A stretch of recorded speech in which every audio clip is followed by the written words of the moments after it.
If you like dogs, if you like castles, if you like British history, stick around for this short and sweet video.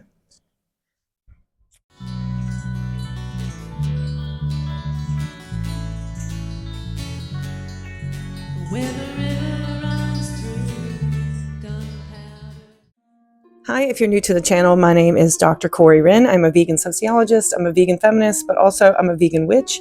And on this channel, I do a lot of things, but one of the things I do is kind of document my animal-friendly vegan travel in witchy, magical places. Oftentimes with little Mishka here. You can kind of see the front feet aren't so bad, but the back feet are quite bad. She's quite disabled. So we go where we can. So I thought I would treat her this summer to a walk to the lavender farms in Sevenoaks, Kent. Well, it's near Sevenoaks. Actually, the train station I got off was Eynsford. And Eynsford, from there you can walk for about 2 miles to the lavender fields. And all along the way, thank you, all along the way there's lots of other magical history and hidden things to discover. It was a very long day. On the walk back, however, I thought one last thing, because I did bring her buggy, so she can't walk very far. After about a mile, she's done. So she did most of that on the walk to the farm. But I did have the buggy, so I popped her in the buggy, and we went to the castle in Eynsford. So most people, when they come to the lavender farms, they take the walk and they go to the Roman history. She's sniffing the microphone. The Roman history, forgetting that on the other side of the town, actually about a mile opposite of the train station, and by then I was worn out, boy. There's a Norman castle.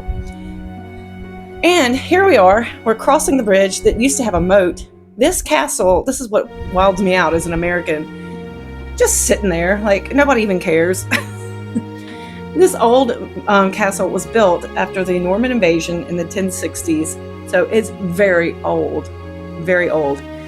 And it then kind of went through some family skirmishes in the next couple of hundred years. And then by the 1300s, it had gone to ruin because it had been vandalized. There was a lot of property disputes, etc. And so actually, this castle has been a ruin for most of its existence on this earth. But it is an interesting and rare, it was an interesting and rare example of a Norman enclosure type of castle. And it's totally free and totally open for anyone to walk around. Mishka had a little sniffy poo, didn't you, baby?